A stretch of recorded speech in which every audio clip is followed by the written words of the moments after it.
Hi, welcome back to Heretic Owl Tarot. My name is Liz, and I will be guiding you on this journey today. So this time around, we're going to be using the Guardian of the Night Tarot, and then Spirit of the Animals. So they both kind of have like animal vibes to them, which is kind of cool. Anyway, I don't really have much else to add to that. I hope you're all doing well. And yeah, without further ado, let's just get into it. Hi, Aquarius. You've been following me around this morning. So I'm finally sitting down to do your reading. So let's see. And by following me around, I just mean just Aquarius just kept like kind of randomly popping into my head. And I'm like, okay. I had some plants that I needed to get repotted and propagated and blah, blah, blah. So anyway, here we are. I still have some dirt under my fingernails, so don't mind that. But we have the beautiful bee. You are a powerful creator. Your work blesses everything you touch. Be open to receiving sweetness. You are the queen of abundance. Oh my goodness. That is beautiful. And I love the colors on here too.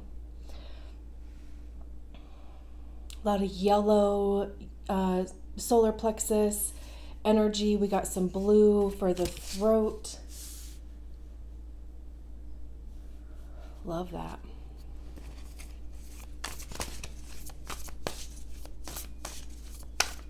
Let's get some tarot, and then of course we'll read a bit more about that spirit totem of the bee.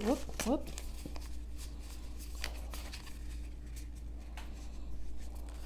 One.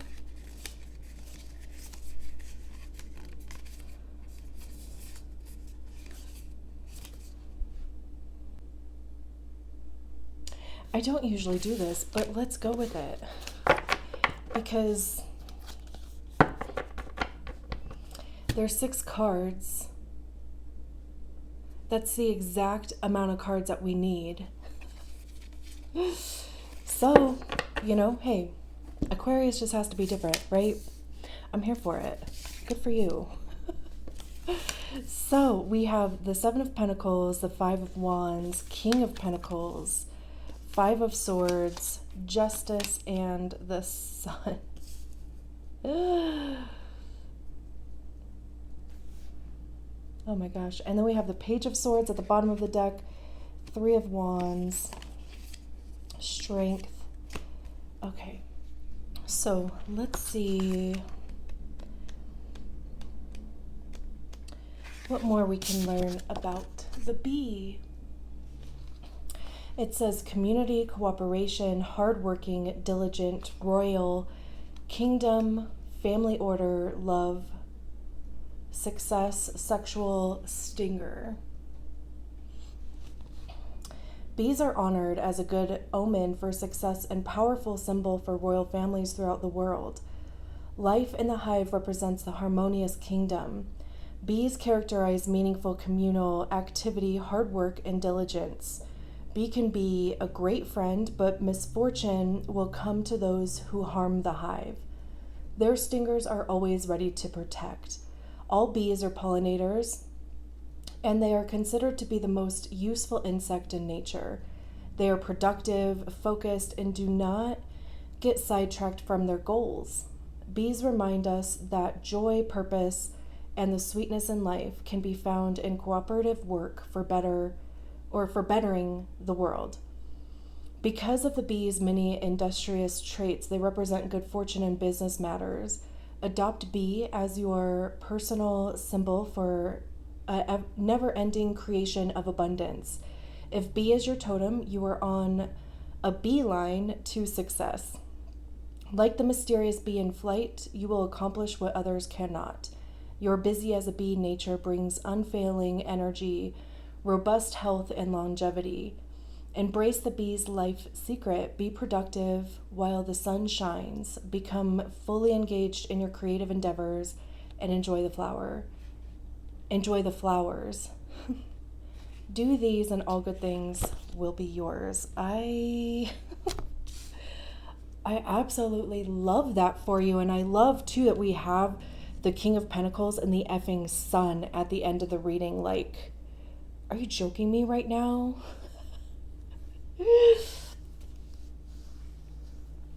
If you have any question, if something you're doing is going to be successful, or if you are ever going to be successful, yes, you absolutely will.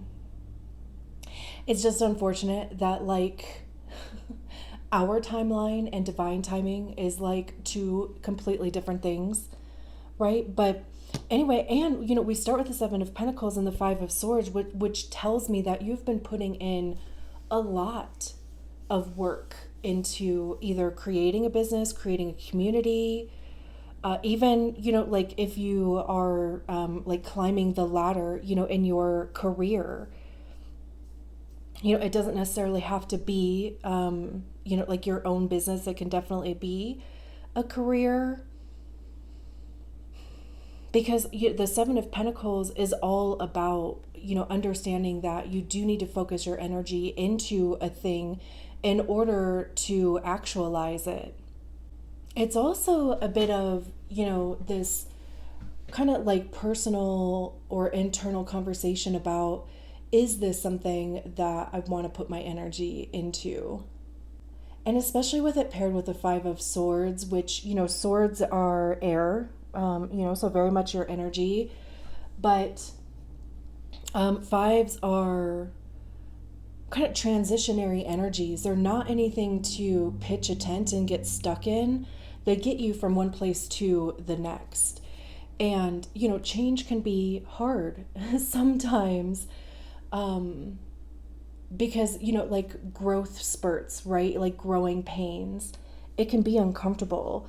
The Five of Swords I always see as being like a battle of wits. There can be other people involved with that. It could be yourself. But swords have to do with our minds, how we think about things. What is our mindset around what we're working on?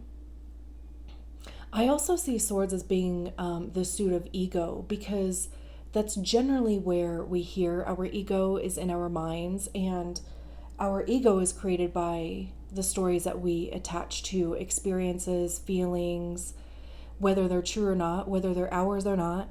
You know, it could have been somebody else that fed us the story that we just, you know, kind of took on to be part of our identity.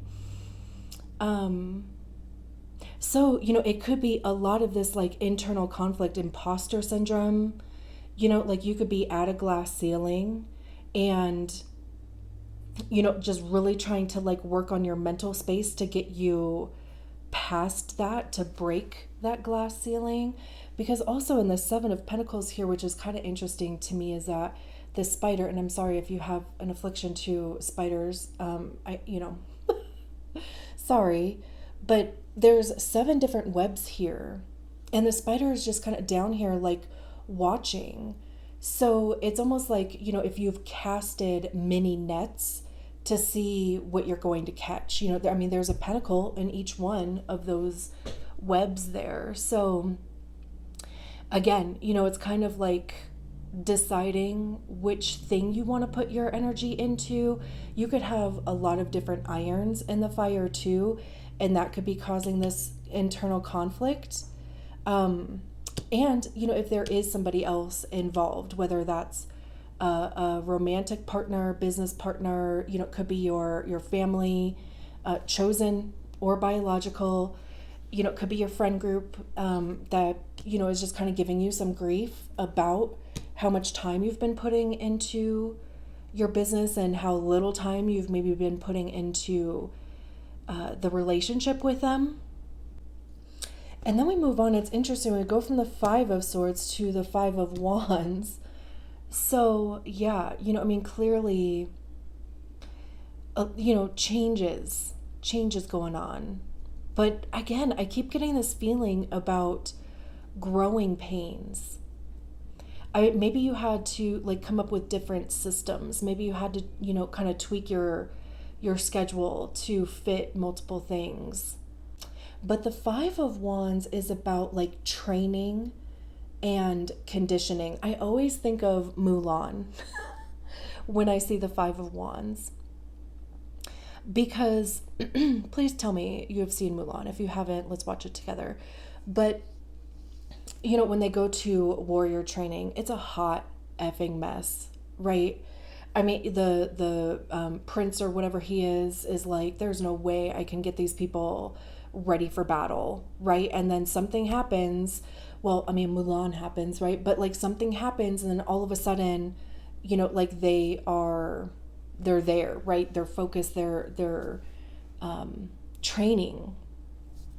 So that's what the Five of Wands is. Like, there may be some level of competition going on here, because wands are about the actions that we take, the motivation behind the actions that we take. It's also, I see wands as being information and knowledge, because by trying things, by acting on things, you learn what works, you learn what doesn't work, what do you like, what don't you like, and that's all information, right? It's all, like wisdom, basically. I mean, we could see this beaver trying to like build their dam in these kind of choppy waters here, but there is this level of determination. Like, no, I'm going to figure this out, right? And that's, that fire kind of comes through, right? And it's like, I don't care what the water is doing. I know that I want to build my dam here, and that's what I'm going to do. And we have Justice, which is the card of Libra. There could be a Libra around, there doesn't have to be. Justice is about like getting what you deserve. And really, like with these paired together, it's like because you are putting so much energy and focus and determination into this thing, because you're not giving up, you are going to get exactly what you want out of it. Justice talks about the scales balancing. We have the scales here that are hanging from the sword of truth, which is the Ace of Swords. Because swords also, I don't think I mentioned this, but they have to do with honesty, divine truth, logic. So, justice has to be objective. You cannot insert feelings into a verdict, right? Because then it becomes an opinion. It has to be solely based on fact, which is why oh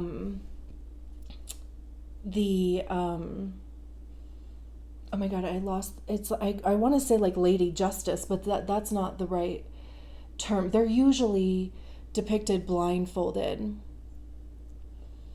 And that's because, it kind of takes the of course, right, the sense of sight away, so that the focus is on the facts.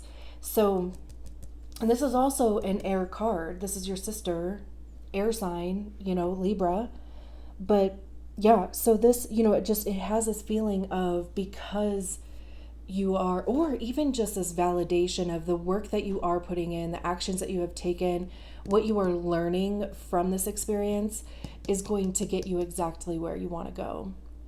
There's also, kind of this energy about like remaining in integrity and your authenticity. There's a lot about like doing the right thing too. I don't know why that's coming through, but there it is. And then we have the King of Pentacles, which is kind of like, everybody's goal is to be, like abundant, free, like financially kind of set, right? Whatever that looks like for you, whether it's, having enough to where you don't have to worry, whether it's having an abundance of enough. The king is the highest expression of the suit. So they're also a leader. There's somebody that people look up to and look to for guidance, because they have this knowledge. They've been through the process, right? So, I mean, you could even be, if you want to be, a mentor or teacher of some kind. Pentacles, I don't even know if I even mentioned it with the Seven of Pentacles, but Pentacles have to do with our money, how we get it, how we save it, how we spend it, our time, what are we spending our literal physical time doing. It's also our physical body, it's our health, these meat suits that we get to embody while we're here, so it could be about health. It could even be where's your physical presence at. So again, highest expression of the suit. And now I just recognized I don't think I've ever seen this, there's a grasshopper at the top of their head, which, again, speaking of Mulan, I think her grandmother gives her a grasshopper for luck. So, luck, which even goes back to this bee. Your work blesses everything you touch. And I believe you are the queen of abundance, which, we have the abundance, card here. And then with it paired with a sun card, this is like dreams come true. Because the sun card is like everything good. It's life force energy too. It could even be sacral or solar plexus, actually sacral too. So there's that. But, I was looking at the yellow in this card, and there's a lot of yellow even depicted. We have some orange here, which is sacral, but yellow is solar plexus. We have a lot of red on this card too, so just being grounded.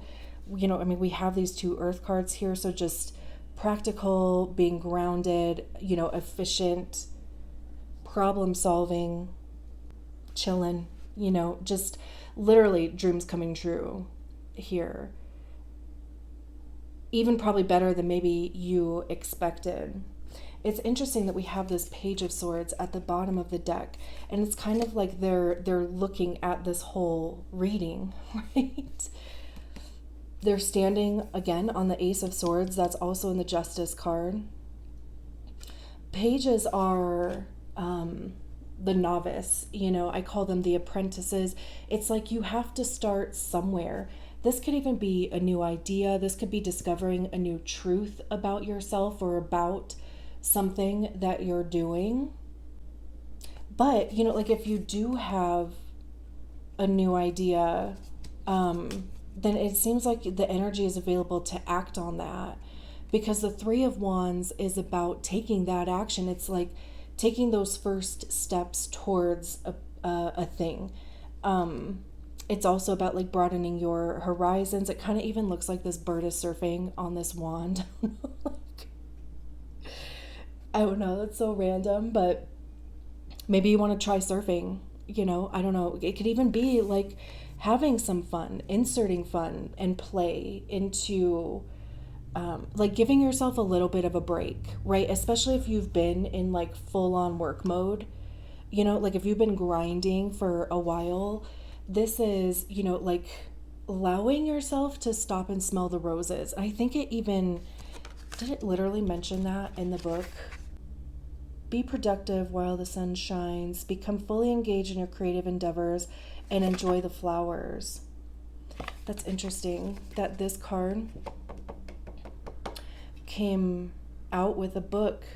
This is what it says. Sagittarius got this one actually. If you have any significant Sagittarius placements, it says, let your head and mind reach to the stars, yet keep your feet grounded on the earth. Listen to the ancient wisdom in your soul.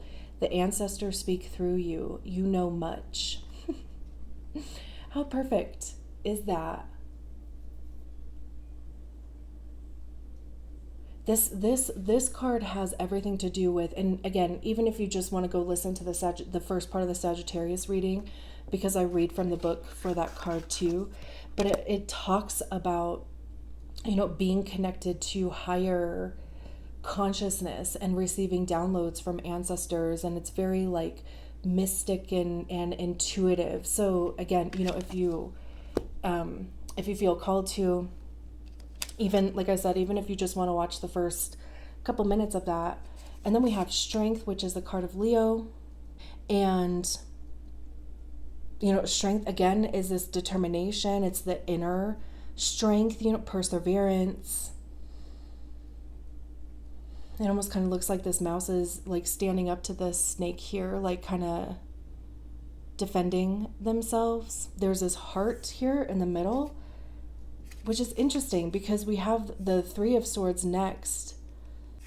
And the Three of Swords is about rejection, disappointment, heartbreak.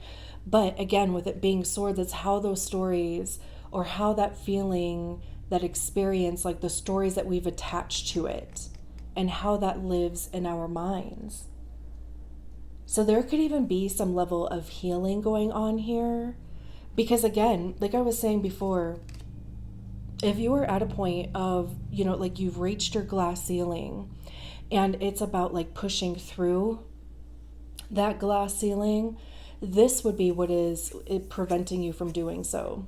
Because there's something that is either telling you that you don't deserve it, or, you know, something happened in the past that was a huge disappointment, and it's like, you know, kind of dredging up those feelings again in our body and our minds.